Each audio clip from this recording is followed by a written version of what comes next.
Bismillahirrahmanirrahim. Assalamualaikum warahmatullahi wabarakatuh. Alhamdulillahi rabbil alamin wa bihi nasta'inuhu ala umuri dunya waddin. Wassalatu wassalamu ala Rasulillah wa ala alihi wa azwajihi wa dhurriyyatihi wa man ihtada bihadihi ila yaumin la yanfa'ul mala wala banun. Ma'asyiral muslimin wal muslimat, jamaah salat Isya dan tarawih yang semoga dirahmati oleh Allah Subhanahu wa taala. Tak henti-hentinya kami mengajak kepada seluruh jamaah untuk senantiasa bersyukur kepada Allah Subhanahu wa taala, karena Allah Subhanahu wa taala senantiasa melimpahkan kepada kita karunia-Nya, melimpahkan kepada kita begitu banyak kenikmatan, dan salah satu nikmat yang kita masih rasakan hingga saat ini, Allah Subhanahu wa taala memberikan kesempatan untuk menikmati hari-hari terakhir di bulan suci Ramadan, yang dimana hari-hari terakhir tersebut dilimpahkan kebaikan bagi siapa saja yang dikehendaki oleh Allah Subhanahu wa taala. Salawat dan salam kita kirimkan kepada Nabiullah Muhammad sallallahu alaihi wasallam, yang mana beliau telah memperjuangkan agama ini sehingga kita semua sebagai pengikutnya bisa mengetahui mana yang baik dan mana yang buruk, mana yang halal dan mana yang haram. Ma'asyiral muslimin wal muslimat, jamaah salat Isya dan tarawih yang dimuliakan oleh Allah Subhanahu wa taala. Manusia adalah makhluk sosial yang tidak bisa hidup sendiri. Kita semua ini pasti membutuhkan orang lain. Tidak bisa kita hidup sendiri. Sebagai salah satu contoh, di dalam rumah tangga pasti ada suami dan istri, ada bapak dan ibu. Tidak mungkin satu orang berperan sebagai bapak, berperan sebagai ibu, dan berperan sebagai anak. Di masjid juga, tidak mungkin dia seorang muadzin, tidak mungkin dia yang iqamah, tidak mungkin juga dia imam dan sekaligus makmum. Tidak, semuanya membutuhkan orang lain. Nah, salah satu bentuk interaksi sosial yang sangat penting adalah kehidupan bertetangga. Islam sudah mengajarkan semua aspek dalam kehidupan kita, termasuk dalam kehidupan bertetangga. Bahkan di dalam agama kita ini, jamaah sekalian, tetangga itu sangat tinggi kedudukannya. Tinggi hak-haknya tetangga itu dari kita semua. Olehnya, ketika kita bermuamalah dengan baik kepada tetangga, maka pahalanya besar di sisi Allah Subhanahu wa taala. Namun sebaliknya, jamaah sekalian, ketika muamalah kita dengan tetangga itu buruk, maka Allah dan Rasulnya mengancam kita dengan neraka Jahannam fa'iyadullah. Dan ini, jamaah sekalian, dibuktikan dengan dalil-dalil yang dibawakan oleh Nabi sallallahu alaihi wasallam. Salah satunya adalah hadis dari Miqdad bin Aswad radhiyallahu anhu. Ketika itu Nabi sallallahu alaihi wasallam bersama para sahabatnya. Beliau sallallahu alaihi wasallam bertanya kepada para sahabatnya tentang zina. Maka para sahabat yang berada di situ yang berkumpul menjawab, sesungguhnya Allah dan Rasulnya telah mengharamkan zina. Nah, Rasulullah sallallahu alaihi wasallam ketika memulai hadisnya ini memancing para sahabat dengan satu pertanyaan. Ketika para sahabat sudah menjawab serentak, Rasulullah paham berarti sahabat sekarang ini sudah fokus, sudah siap menerima ilmu baru. Nah, Nabi di sini memancing para sahabat. Kemudian setelah sahabat itu fokus, barulah hadis Nabi SAW yang mulia ini dilanjutkan. Dan ini harus menjadi perhatian kita bersama juga, jemaah sekalian. Karena Nabi SAW mengundang fokusnya sahabat dulu, kemudian baru disampaikan hadis ini. Nabi SAW mengatakan, barang siapa yang berzina dengan 10 orang wanita, itu lebih ringan baginya daripada dia berzina dengan istri tetangganya. Nah, sebelum kita membahas tentang potongan hadis pendek ini, jemaah sekalian, kami ingin membahas sedikit dulu tentang tetangga ini. Apa yang dimaksud dengan tetangga ini? Kata para ulama, jemaah sekalian Allah Subhanahu wa taala, tetangga itu ada 3. Yang pertama adalah ada tetangga non-muslim, yaitu tetangga kafir. Dan ini memiliki satu hak dari kita sebagai tetangga, yaitu hak dia sebagai tetangga. Yang kedua, ada tetangga muslim. Dan golongan yang kedua ini memiliki 2 hak. Hak yang pertama adalah hak sebagai tetangga, dan yang kedua hak dia sebagai seorang muslim.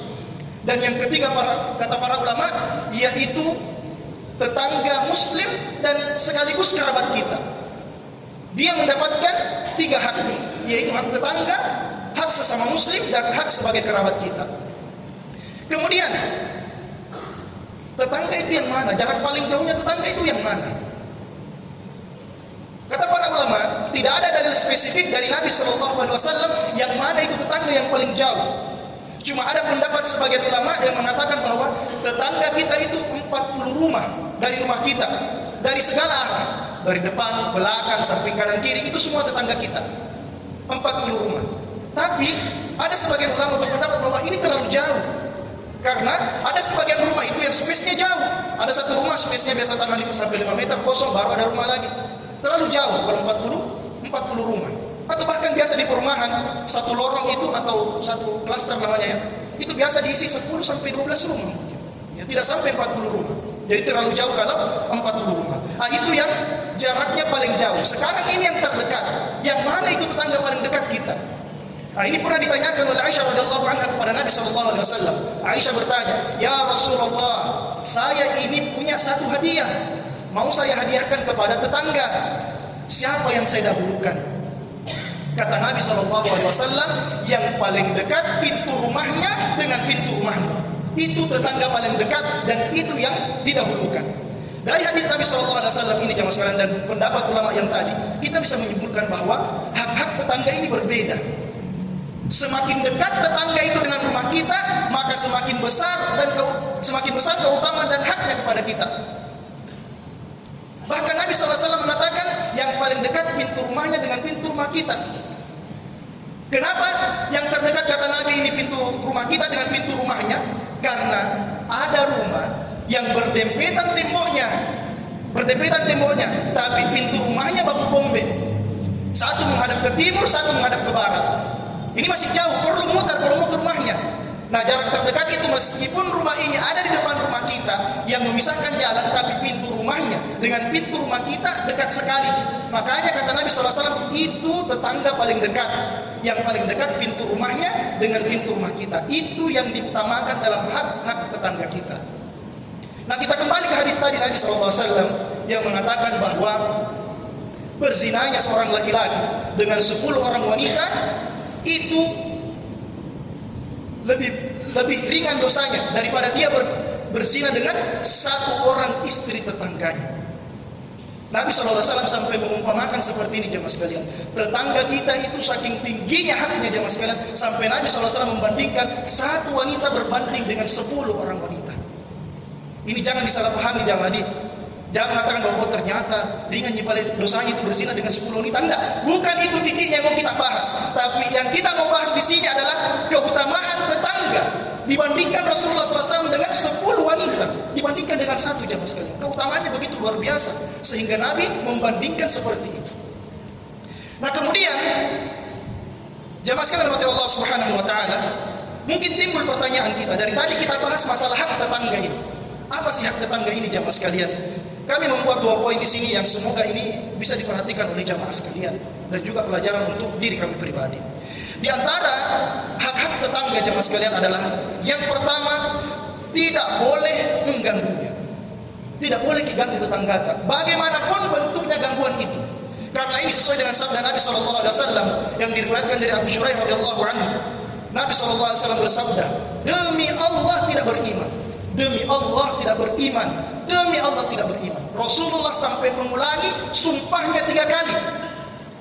Dan ketika Rasulullah sudah bersumpah dengan sesuatu 3 kali, jemaah sekalian, itu menandakan bahwa ini poin yang sangat penting, nasihat sangat penting. Sahabat pun heran ketika Rasulullah bersumpah seperti itu dan dikatakan tidak beriman. Demi Allah tidak beriman. Demi Allah tidak beriman. Demi Allah tidak beriman.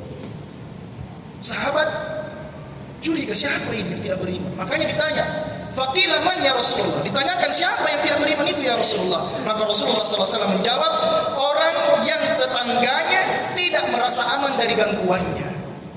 Tetangga yang tidak aman dari kita ini, sebagai rumah yang berdempetan dengannya, hidup berdampingan, tetangga kita tidak aman dari gangguan-gangguan yang kita lakukan. Ini kata Rasulullah SAW tidak beriman. Dan mungkin ada sebagian dari kita yang Tidak sadar bahwa selama ini beberapa tingkah lakunya itu mengganggu tetangganya. Para asatidzah merincikan beberapa poin yang mungkin harus menjadi perhatian kita bersama jamaah sekalian. Karena bisa jadi ini yang kita lakukan, tapi tidak sadar bahwa ternyata ini adalah sesuatu atau perilaku yang mengganggu tetangga kita. Yang pertama jamaah sekalian kata Allah Subhanahu wa taala, beberapa contoh gangguan untuk tetangga yang biasa kita tidak sadari. Yang pertama adalah ketika memanaskan mobil, apalagi mobil itu bahan bakarnya solar. Biasanya ribut itu. Apalagi kalau mobil-mobil zaman dulu, mobil-mobil jadul, biasanya itu banyak asapnya. Ini tidak sadar, apalagi biasa mau berangkat kerja setengah 6, atau ada mungkin berangkat kerja jam 4 subuh, dia panaskan dulu mobilnya. Nah itu ribut, mengganggu tetangganya. Apalagi banyak asapnya, dihirup oleh tetangganya. Kalau mau kalau bisa kasih selang itu ke dalam pokoknya baru taruh di rumah supaya dirasa juga bagaimana itu kalau asap masuk ke dalam rumah. Bagaimana solusinya Ustaz? Kalau kita sudah terlanjur beli mobil seperti itu, izin kita kepada tetangga. Datang kita baik ke rumahnya bertamu. Tapi ini mobilku bahan bakarnya solar, lama nih. Biasa kalau mau panaskan agak ribut sedikit kalau pagi. Saya minta izin Kak, semoga tidak terganggu jadi. Kalau diizinkan alhamdulillah. Ini gangguan pertama yang sering dilalaikan, yang dianggap biasa aja memanaskan mobil, apalagi di perumahan itu rumah-rumah itu berdempetan. Kemudian yang kedua, sampah yang dibiarkan menggantung di pagar rumah. Biasanya seperti itu, menunggu pengambil sampah datang, digantung di depan rumahnya, di pagar rumahnya. Betul itu rumah tadi, betul rumahku Jin, betul rumah, tapi tidak enak dipandang oleh tetangga. Apalagi kalau sampahnya ini sampai mengeluarkan bau yang tidak sedap. Tetangga tak perlu makan cium bau sampah. Atau bahkan biasa ada yang meletakkan sampah di jalanan, di depan rumah aja memang, tapi tetangganya biasa lewat situ, akhirnya ditendang sama tetangganya. Apalagi fa'iyadzubillah, kalau ada sampahnya di situ, pecahan-pecahan beling, bisa melukai tetangganya. Ini hendaknya diperhatikan jamaah sekalian, hal-hal kecil. Kalau bisa taruh di tempat sampah di depan pagar rumah, simpan di situ, biarkan nanti ada mobil yang mengambil sampah tersebut. Tidak berat insyaallah. Kemudian yang ketiga, memutar musik dengan suara yang keras. Ini juga selalu dilakukan oleh beberapa orang, beberapa oknum, mengganggu tetangganya, memutar musik dengan suara yang keras, apalagi musik-musik dangdut dan musik-musik DJ. Bahkan konser di rumahnya, sampai biasa ada bunyi duk, woi kasihan. Itu biasa meja rumahnya itu bergetar nih juga, ranjangnya bergetar juga, tidak bisa tidur tetangganya. Ini mengganggu. Bahkan Syekh Muhammad bin Shalih Al-Utsaimin rahimahullah mengatakan memutar Al-Quran dengan suara keras sampai mengganggu tetangga itu dilarang. Al-Quran dengan suara yang keras sampai mengganggu tetangga istirahat itu dilarang jamaah sekalian. Tidak boleh. Kecuali kalau putar Al-Quran dengan suara riri, nggak dengar kita tetangga datang ke rumah bisa dikasih naik volumenya, mau juga dengar itu suka ini yang baca Al-Quran. Nah, itu boleh silahkan. Silahkan diputar keras-keras karena tetangga yang mau. Kalau mau dengarkan Al-Quran, dengarkan sendiri jamaah sekalian. Pakai headset, kan sudah ada headset, dengarkan sambil bersihkan mobil, ya, sambil bersihkan rumah, bersihkan taman, silahkan. Kemudian jamaah sekalian kata Allah Subhanahu Wa Taala, ketika di rumah selalu bicara teriak-teriak, selalu berteriak, seakan-akan di perumahan itu dia yang tinggal sendiri. Seakan-akan dia tinggal di hutan, jadi seenaknya mengangkat suara. Bahkan bertengkar suami istri, ketika bertengkar tetangganya semua keluar. Apa itu ribut-ribut? Sampai tetangga yang jauh pun dengar suaranya bertengkar. Kalau mau bertengkar jamaah sekalian di kamar, suara yang lembut, kenapa begini dijelaskan semuanya. Tidak usah sampai mengundang para tetangganya. Ini mengganggu. Dianggap hal lumrah kalau berteriak-teriak. Fa'iyadzubillah. Kemudian jamaah sekalian kata Allah Subhanahu Wa Taala, ini juga yang harus menjadi perhatian, yaitu memiliki hewan peliharaan. Ini biasa mengganggu tetangga juga. Ada kucing biasa. Betul, kucing itu pintar di rumah aja mas sekalian. Pergi pup di WC, pergi sendiri situ. Tapi kalau keliaran di rumah tetangga, enggak ada aja di situ. Dia enggak tahu, bisa jadi dia kencing di sofanya tetangga, akhirnya bau kencing kucing sofanya. Atau buang air di kasurnya, mengganggu tetangga ini jamaah sekalian. Atau ada yang pelihara ayam, ya, pelihara ayam dibiarkan berkeliaran, akhirnya berak di terasnya tetangga atau bahkan masuk ke dalam rumah. Dan peliharaan peliharaan yang lainnya jemaah sekalian. Bukan cuma peliharaan, tapi semua anggota keluarga harus diperhatikan. Anak kita jangan dibiarkan sampai mengganggu tetangga. Kalau perlu yang bekerja di rumah kita seperti asisten rumah tangga, pembantu, jangan biarkan dia mengganggu tetangga kita. Satpam di rumah kita kalau ada, jangan dibiarkan dia menggoda pembantu di sebelah. Jangan biarkan dia menggoda istri orang di sebelah, jangan. Kalau ada seperti ini sudah ditegur tidak mau mendengar, pecat saja daripada hak tetangga kita ini dirampas. Nah itu jemaah sekalian rahmat Allah Subhanahu wa taala, bagaimanapun bentuknya gangguan itu harap di stop. Berusaha, karena di dalam Islam hak tetangga ini sangat tinggi. Sampai Nabi SAW mengatakan, wallahi la yu'min, diulangi 3 kali. Tidak beriman seseorang kalau tetangganya tidak aman dari gangguannya. Kemudian jemaah sekalian rahmat Allah Subhanahu wa taala, dalil yang lain yang menyebutkan tentang hak tetangga ini sangat tinggi jemaah sekalian. Ini disebutkan dalam salah satu hadis. Ada seorang wanita, dikatakan di dalam hadis, tusallil lail. Wanita ini rajin sholat malam. Wa tasumun nahar, puasa sunnah, rajin puasa sunnah. Wa tatasaddaq, rajin bersedekah. 3 amalan yang luar biasa ini jemaah sekalian. Salat malam, puasa sunnah, dan rajin bersedekah. Di dalam riwayat dikisahkan, wa fi lisaniha syai'un tu'zi jiraniha. Tetapi dia suka menyakiti tetangganya dengan perkataan, dengan kata-kata. Dia selalu ganggu tetangganya dengan kata-kata, difitnah, digibah, diadu domba satu tetangga dengan tetangga yang lain. Difitnah seperti itu. Ini baru perkataan jemaah sekalian, belum perbuatan. Apa kata Nabi SAW ketika dilaporkan ada kejadian seperti ini? Nabi SAW mengatakan, la khaira fiha, tidak ada kebaikan pada wanita tersebut. Meskipun dia sholat malam, sedekah, meskipun dia puasa sunnah, tapi kalau dia ganggu tetangganya terganggu dengan perkataannya, la khaira fiha, tidak ada kebaikan untuk wanita tersebut. Dan Nabi SAW mengatakan, wahiyya finnar, dia di neraka. Wa'iyadzubillah, gara-gara hak tetangganya tidak terpenuhi. Kemudian lanjutan hadisnya, wa dzakara anna fulana, dan ada wanita yang lain, tusallil maktubah, cuma menjalankan sholat wajib, wa tasummu ramadan, dan hanya berpuasa Ramadan, wa tatasaddaq bi athwarin min aqid, dan hanya bersedekah dengan sepotong susu kering. Sepotong susu kering yang dikeringkan kemudian dibagi-bagikan kepada tetangganya. Dan dia tidak pernah mengganggu tetangganya. Tetangganya merasa nyaman tinggal bergandengan atau bersampingan dengan wanita ini. Kata Rasulullah SAW, hiya fil jannah, dia masuk surga. Bayangkan jemaah sekalian, karena hak tetangga tidak terpenuhi, Rasulullah SAW mengecap perempuan yang rajin ibadah, tapi hablum minal jirannya tidak bagus, ikatan hubungannya dengan tetangganya tidak bagus. Rasulullah mengecap wanita ini dengan penghuni neraka. Fa'iyadzubillah. Kemudian jemaah sekalian kepada Allah Subhanahu wa taala, poin yang kedua yang harus menjadi perhatian kita bersama adalah berbuat baik kepada tetangga. Tadi hak-haknya dipenuhi.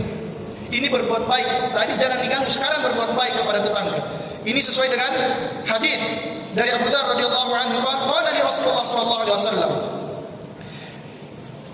Abu Dzar radhiyallahu anhu mengatakan, Rasulullah sallallahu alaihi wasallam memberikan suatu nasihat. Apa nasihatnya? Kata Nabi sallallahu alaihi wasallam, "Idza tabahta maraqatan." Kalau kau memasak dan masakanmu itu ada kuah-kuahnya, kuah-kuah kaldunya, kata Nabi sallallahu alaihi wasallam, "Fa akthir ma'aha." Maka perbanyak kuahnya. Wa ta'ahad jiranak, dan berikan itu kepada tetangga.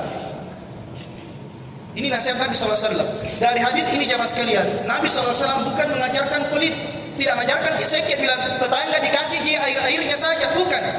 Tapi maksud dari hadis ini adalah sekecil apapun perbuatan baik kita itu besar pahalanya. Bahkan dengan kuahnya saja itu sayur tak dibawa ke sebelah itu pahalanya besar. Yang penting kita berbuat baik kepada tetangga kita. Jadi kalau memasak nih jemaah sekalian, istri tak memasak atau anak tak memasak dan baunya itu tajam, usahakan hadiahkan juga kepada tetangga. Jangan cuma dikasih baunya saja. Ada tumis-tumis harum tetangganya cium, tidak ada yang sampai kepada dia, cuma dikasih cium-cium saja. Atau mungkin jadwal tamat buka di masjid, ya, banyak nasi kotak dibawa. Jangan cuma lewat depan rumah tetangga, tapi kasih juga haknya. Kalau perlu bawa ke rumahnya 1-2 kotak di tetangga itu. Meskipun tetangga tak sebentar mau buka puasa di masjid. Kenapa? Karena beda narasi itu tetangga tak kalau langsung dikasih sama nabi di masjid. Beda narasi itu. Jadi jamaah sekalian Allah Subhanahu wa taala,